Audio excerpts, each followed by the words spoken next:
Hello, my name is Resilan, and welcome to Satisfactory. Today we're going to take a look at starting out what I'm doing around aluminum. I have, at this point in time, I have unlocked tiers 7 and 8. I now have the ability to produce aluminum ingots, aluminum alclad sheets, alclad casings, or aluminum casings. I can't remember which one it's called. One of the two. But in order to do that, you have to take bauxite and you have to take coal. And so those are two things that the location of them is not really convenient necessarily for building. So what we've done is we've come up here to one of the bauxite mines that is up here above the rocky desert. Is going on to the Gold Coast. And the first one, we're pulling 400 bauxite out of this mine. We can see the rail network. We'll take a look at the rail network for how we get the ingots out of here once we're done. So this is belted over here. It has to be belted quite a way. But over here in the, whatever this area is, I'm not even sure what to call it on the map. And bringing up the map doesn't help a whole lot. But over here in the forest, let's call it in the forest, we're bringing in our bauxite from here. We are also bringing in another bauxite from over here.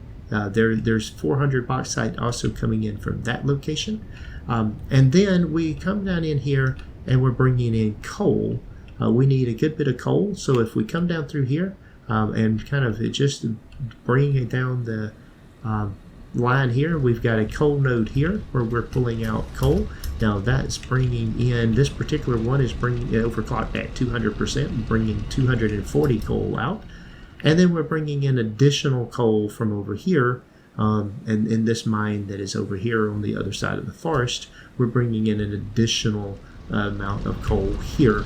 So we're bringing in 240 here. So we're getting a total of 480 coal from these two mines and routing that over into our facility for producing aluminum ingots. Now as we come back across here and just kind of come down below here and see what we have, a number of items that are coming out here.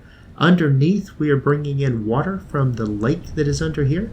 I have 4 extractors that are running. I believe one of them is that one's at 66.67. They're all at 66.67. So they're underclocked in order to produce the water that I need. I need 160 water per minute for each one of these pipes and for what I'm doing, so a total of 320 water per minute. So if we come up here, we can see that the bauxite is being brought in along the side of the building here. We can see that my coal is coming in from over on the other side and being brought into the building.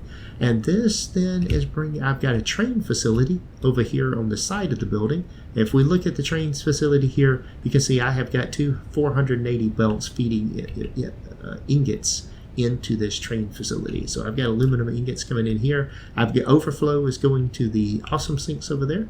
But let's look at the setup for producing the aluminum. So this starts here on the far end with refineries. These refineries are producing alumina solution. This is a alternate blueprint. This is the sloppy alumina blueprint. With that, I'm using bauxite and water to produce 240 alumina solution per minute. And I have 4 of those constructors at 100%. Now the alumina solution is being then routed directly into the next refinery, which needs 240 alumina solution per minute and also 120 coal per minute. And what it's doing is it is producing aluminum scrap and water. Now, since I need water for the original components, I'm taking the water that comes out of 2 of these and routing it over on the right-hand side. Then I'm taking water from the other 2, routing it on the left-hand side.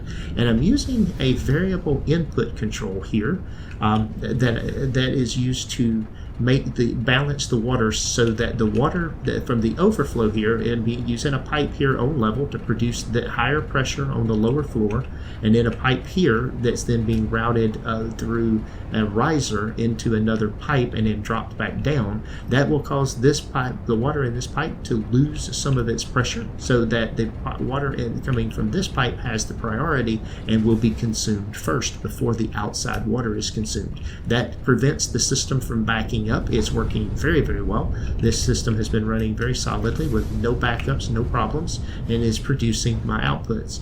Now from here, I take the scrap aluminum and I bring in, I have got a whole bunch of scrap aluminum. You can see I've got 4 belts of that is being brought out, and I am taking that into 4 lines of smelters, and the smelters are taking the aluminum scrap. I'm using a pure aluminum ingot alternate recipe here that is taking in the aluminum scrap, 2 aluminum scrap, and produces 1 aluminum ingot. So I'm taking 60 per minute scraps in, and I am producing 30 per minute aluminum ingots out. I have got 4 rows of 6 of these things, so I am producing a total of 960 aluminum ingots per minute. Those are being routed out of here and put onto the train. I've routed them first into a storage box here, and then from the storage box, that's to use as a buffer and things that are happening, and then that is routed outside into the train. If it overflows the buffer and there's any extra that's not being put on the train, it's being routed out here